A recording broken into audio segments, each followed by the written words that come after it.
So I'm Dakin. I founded OpenGov, which is the leader in government financial planning and analysis software, and Tachyus, which is the leader in oil and gas optimization software. And I've now started a new seed stage fund that focuses on frontier tech, or what I'm calling physics-powered startups in particular, and that's called Prime Movers Lab. All right. You can sit down if you want to.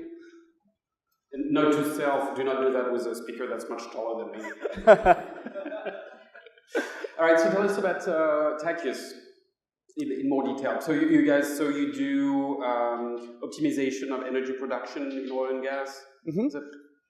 Yeah, so for Tachyus, basically, we started that company about 5 years ago, and the mission is to help oil and gas producers to unlock the hidden value in their data. Effectively, we built a modeling framework that's 1,000 times faster than any other sort of simulation tool out there for the oil and gas industry.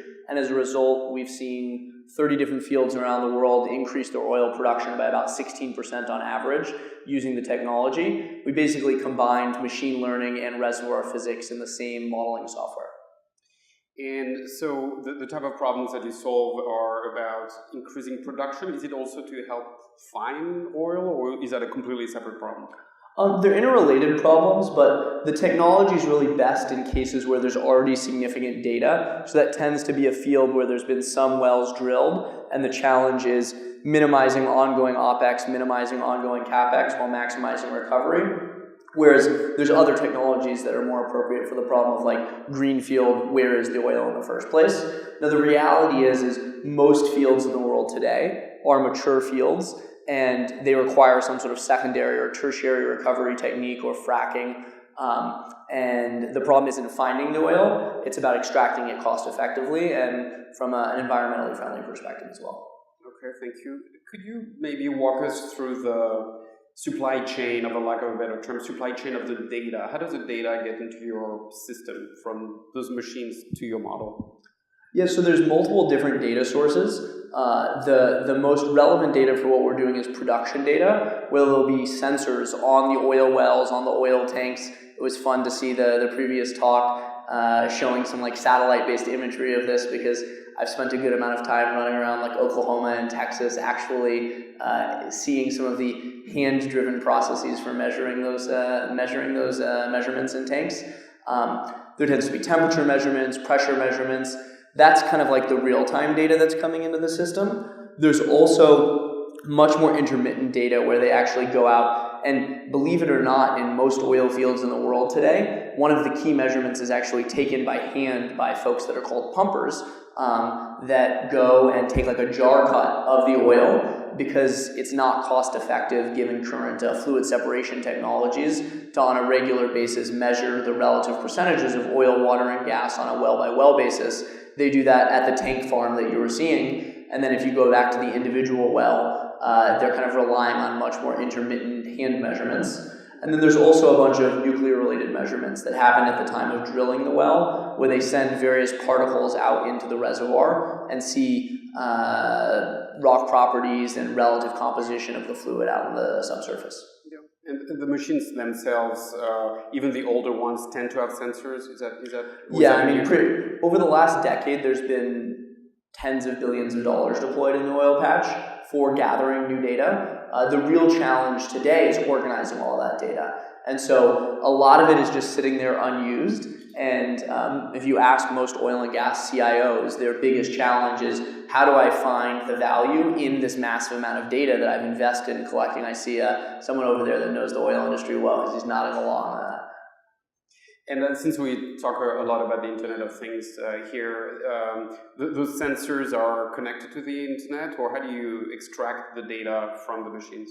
Yeah, usually they'll have some sort of like private edge network in the field that's gathering all that data and relaying it back to like a home office. And then usually there's actually multiple networks that are not necessarily talking to each other that are then showing up in different databases. So part of what we actually have to do often at the beginning is help connect up these different data sources so that you can start to gather some of the insights and do some of the more sophisticated analysis that leads to real decision-making value. Okay. You said something very interesting. I was wondering if you could double click on this. So what was it, combining the physical constraints or the constraints of physics with the machine learning? What does that mean? Yeah, so we actually coined this term data physics, which is basically the synthesis of data science and physics.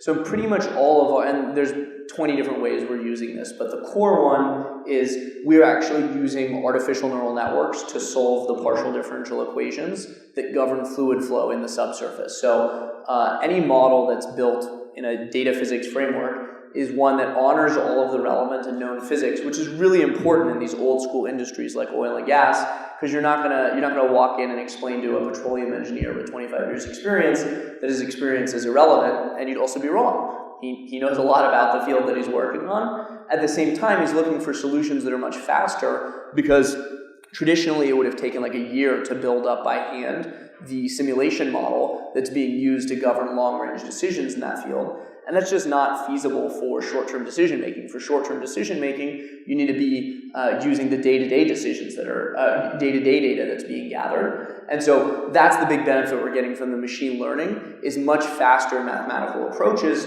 for solving the same PDEs that have been historically used in the industry for a long time. Oh, interesting. So is that the, I was going to say the only advantage, obviously that's a massive advantage, but the prime benefit of machine learning is speed as opposed to being able to predict faster and more accurately? Yeah, so we actually started off trying just pure machine learning models, and given the level of sophistication of modeling that already exists in this industry and many others that I've observed, often you don't get more accurate models, because part of the problem is you have messy, complex industrial data that requires either some understanding of the actual science that's relevant there to kind of fill in the missing pieces and to give you the constraints and the limitations, or some human insight. And so our system takes both of those into account and way outperforms pure machine learning models because it has an understanding of the physics and has an understanding of the data. How do you sell any of this? I mean, you sort of alluded to this. I mean, you're a startup person with like a math background, and then when you go to Texas and try to sell your system to people who've been doing this for decades, how does that work? Yeah, a lot of hard work. So we've been building the company for 5 years, and it took a lot of time to break into the industry. I think the first step is going and finding like an early adopter or a champion. And one of the techniques I like to use is, if you found someone that you think is a good fit, get like 3 introductions to them from people they know on the same day, and they go into that meeting with you positively inclined.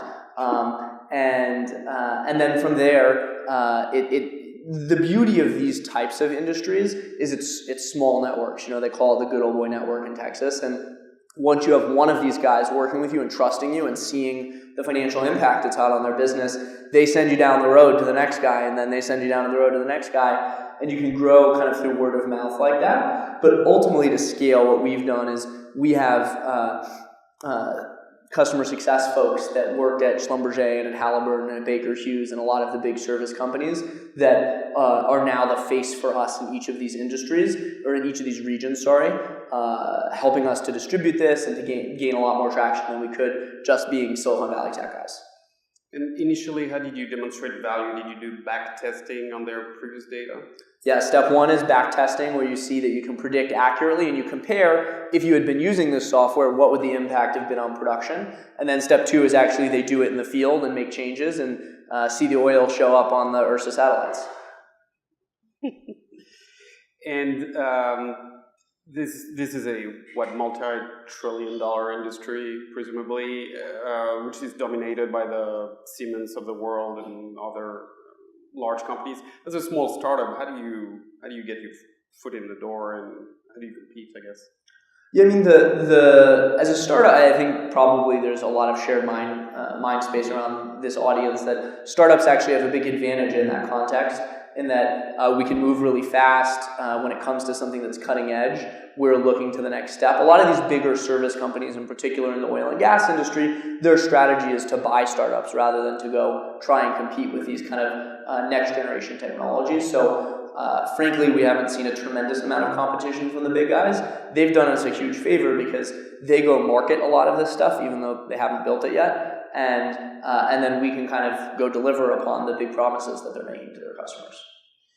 Yeah, and still on the go-to-market question, which I spend more time on because I know from working with a lot of startups that from a technical standpoint, if you're a machine learning startup, typically you're gonna do better. But the problem is how to sell it right in the industry. So how did you build both expertise and credibility from a team perspective? Yeah, so I think this is absolutely critical. If you're selling into an old world industry, you better expect to hire talent from that industry that has pre-existing relationships. So we hired our first petroleum engineer about like 6 months into the company's life, and that was for what role? At that time, it was just called petroleum engineer. Okay.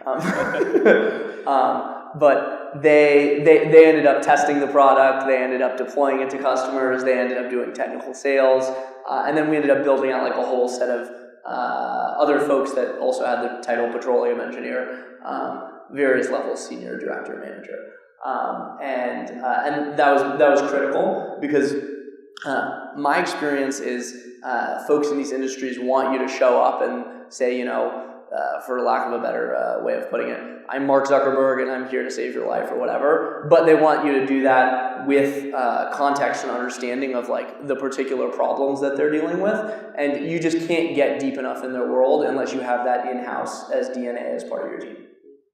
Now, how do you raise money? So a lot of the deep tech startups have the same problem, which is that it takes a long time to build a product, it takes a long time to get that first customer, and then you show up in front of VCs like me and others with metrics which are comparatively lower compared to your, SaaS company, for example. How did you do that? Is that because of your background, or how did you solve? Well, I have to say one thing that will probably transition what we're talking about, which is come talk to Prime Movers Lab. That's specifically what we're looking for is companies that aren't going to have your traditional metrics because they're building something different and special and isn't going to fit a mold. But yeah, I mean, I think there's some great investors out there that get that, and you have to focus on those. I don't think you should just go after like the top tier VCs if you're building a company that doesn't fit like the enterprise SaaS metrics and model, because you're going to waste your time and they're not going to get it. You have to look for investors that want what you're selling. I think one thing entrepreneurs don't get often enough is like you are a two-sided marketplace. Even if you are not a two-sided marketplace, like you are selling a product to your customers, and if you're raising VC, you're selling a product to VC, and you better choose customers there that are interested in the product that you're selling, and not all VCs are interested in the same product. Very good. So precisely to this point, so tell us about your investing activity, which you just started, right? Is that correct? Mm-hmm. Yeah, we started the fund just at the end of the summer. So we've invested in a couple different things. One is actually a company that's doing connecting flights in space and making it about a third of the cost to move things around in space. It's called Momentous. They've literally actually figured out how to turn water into rocket fuel. So it's a lot more cost effective, efficient, safe, and capitalizes on a lot of the opportunity that was on I think the fourth slide in Ursa. That's an example of the type of thing we're doing. We're looking at things in advanced AI. We're looking at things in augmented reality. One of our companies is actually targeting anti-aging related diseases with a novel, much faster gene therapy platform. It's kind of a pretty broad set of technologies, and the unifying theme is there's some sort of like really defensible novel scientific IP that allows them to access like a multi-billion-dollar market. So you're presumably looking for very technical founders? Yes. Yeah, it's hard for me to imagine a lot of the companies that we're looking at being built without technical founders.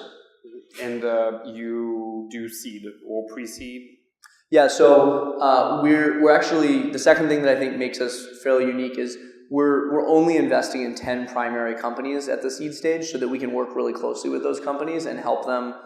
We actually have like a full-time creative director on the team. We have an executive coach. We have a CTO who used to run Lawrence Livermore National Labs.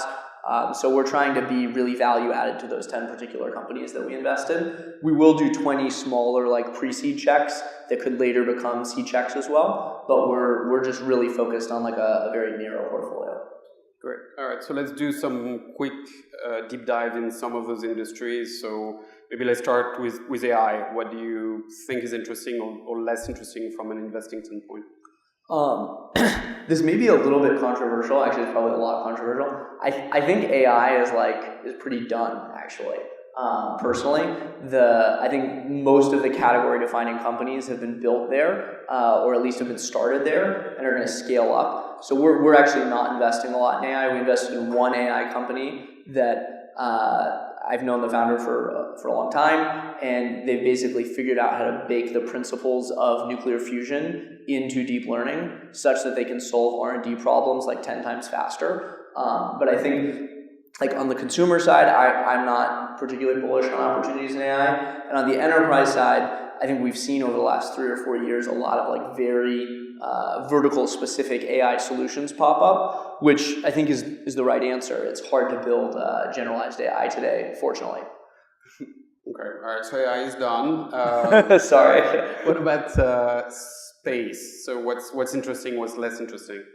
Yeah, I mean, I actually think that space is like really interesting, pretty much across the board. I think space mining is interesting. I think all forms of space transportation are interesting. I think using like space data in novel ways is interesting. We're looking at a couple companies in doing microgravity research where you can actually perform biological experiments in space that you can't perform as capital effectively on the ground because of the lower gravity environment. I'm pretty bullish on where space is going. And maybe to their representation, why is it interesting now? What unlocked the space? Yeah, I mean, one thing is you just have a lot more stuff going up. So it's hard to be interesting if there's not much stuff going up there. The things that SpaceX has done and Blue Origin's doing and Virgin's doing have, I think, the potential to dramatically increase the usage of space cost effectively. That's the primary driving factor, right? Like, there's a lot of reasons why being off the surface of the planet is compelling, but it doesn't make sense until you have low enough transportation costs, which is kind of the point that we're reaching. Yeah. And it's interesting to invest now because the market will happen in 5 or 10 years, or do you think the market is happening right now? Oh yeah, I think that there's enough market today if you're choosing the right companies that, I mean, one of the companies, Momentus, that we invested in had $400 million of LOIs pre-launch. So you can build pretty sizable businesses here today. 400 million of LOI? Yeah. Okay, so it's like a good investment. I'll send it to you after. What else? What else is interesting? In terms of vertical? Yeah. So one of the things that we also do that is a little atypical is energy tech. Obviously, given the background, so we're looking at some really interesting approaches to batteries. Now, batteries, obviously, there's a lot of attention on, but I think one of the things that's underpaid attention to is kind of long-term grid scale storage, and it's a really hard problem. But I think there's some really promising things there. I think water infrastructure is an area that's obviously really important to the future of our world. And I'm kind of throwing some ideas out there that I haven't yet seen like the right answer for, but they're just like areas that we should all be paying attention to. And what's water infrastructure? I don't even know. Is that okay? So I think two things. So one is if you look at like the U.S. sewage system. The cost to kind of like repair the sewage system and have it be usable over the next like 3 decades is like, I think it's in the hundreds of billions of dollars, some massive number.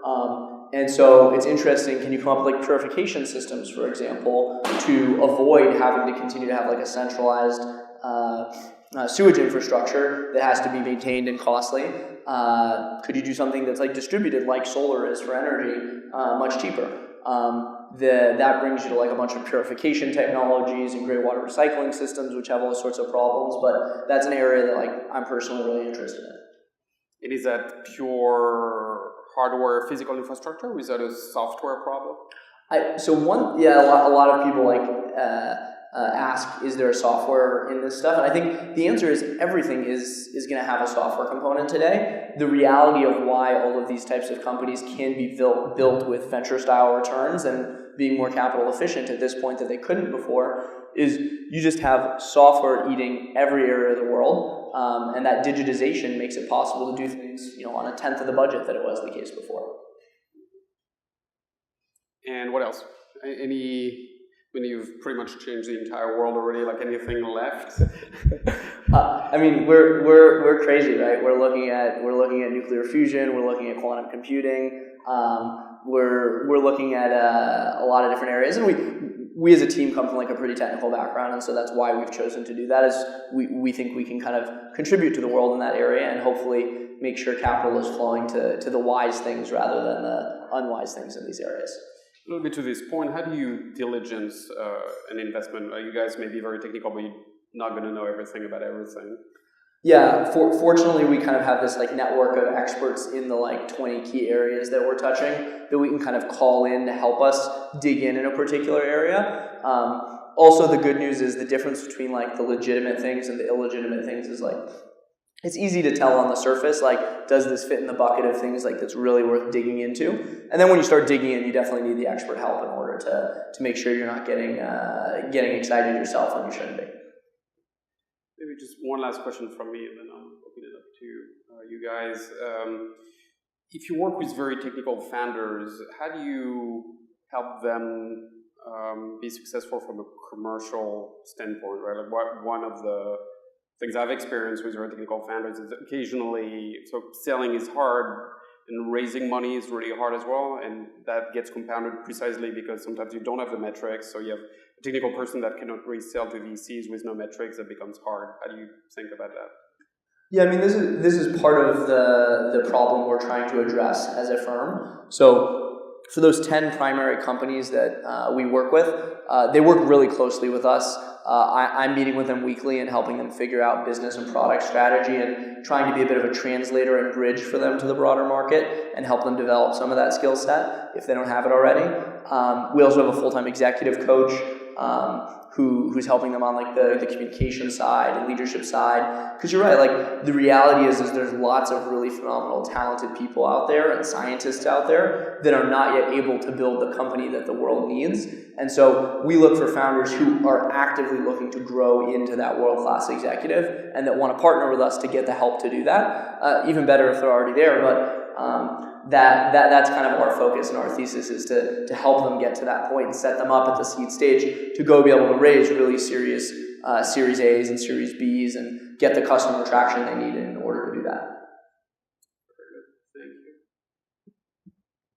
Yes. Yep. Oh yeah, one mic.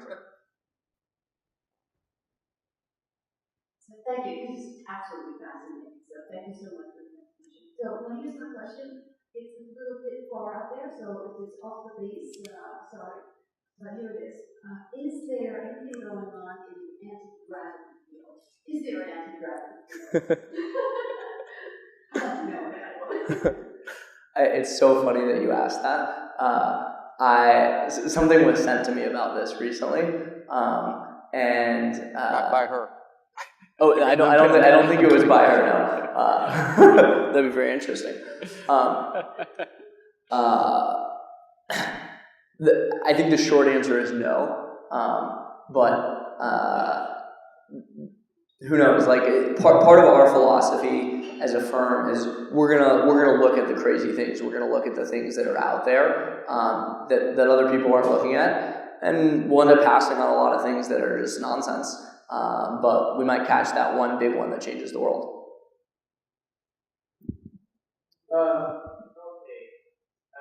Thank you for the presentation. My question is, are the space companies limited so far to low Earth orbit, or do you have any companies beyond that? And that question also goes for Adam as well. But I can ask him after. Yeah, so Momentus is basically providing like connecting flights in space. So as you know, most of the things that happen in space need to end up not in low Earth orbit in the coming years. And so what they're doing is like you might launch like a satellite like out to like low Earth orbit like using like a Falcon Heavy, and then Momentus is providing a service that will ferry that out to its like ultimate destination, and then can like do like small orbital maneuvers there, and can actually ultimately be reused and taken around to multiple different payloads and change their angles of inclination and change their orbits. So yes, it's going beyond low Earth orbit. It's even good for like deep space missions and lunar missions as well that wouldn't otherwise be possible with current technology for those payloads. So in both your investing experience and your entrepreneurial experience, you are analyzing huge data sets extremely quickly into likely some harsh environments. So at what point do you outsource any sort of edge analytics or cloud computing tech? And when you see companies that do it in-house, what are some of the considerations that you look at? Yeah, I mean, in all of the companies I've built, we've used outsourced hardware for that. I think that's like just a different level of expertise that you need to optimize the systems you're describing. And that wasn't like the core value proposition we were delivering to customers. I also think one thing we've been particularly good at and is a philosophy of myself and the teams I've worked with is often you don't actually need most of the data that are in these very large data sets. And one of the biggest values you can bring is intelligently dropping 98% of the data and focusing on the 2% that has insight that's relevant to the business. And I think in almost every situation where people are using the term big data, there's actually opportunities to switch to using medium data and using that medium data really intelligently to drive real business value rather than putzing around with the big data where a lot of it is just not relevant.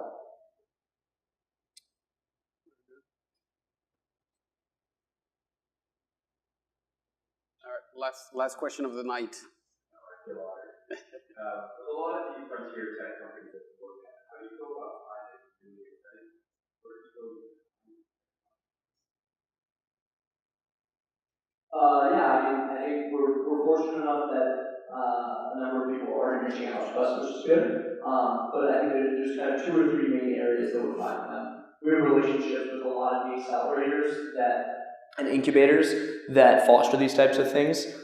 So Cyclotron Road is like one example in Berkeley. StartX actually has a number of these at Stanford. And then there's similar things tied to a number of other universities as well. And then the second thing is we've built up a pretty good network of academics and professors in targeted universities that historically fostered this type of research and this type of development.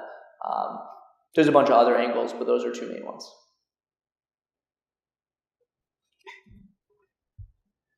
All right. On this note, this was terrific. Thank you so much for joining us. Really enjoyed it. Thank you. Thank you.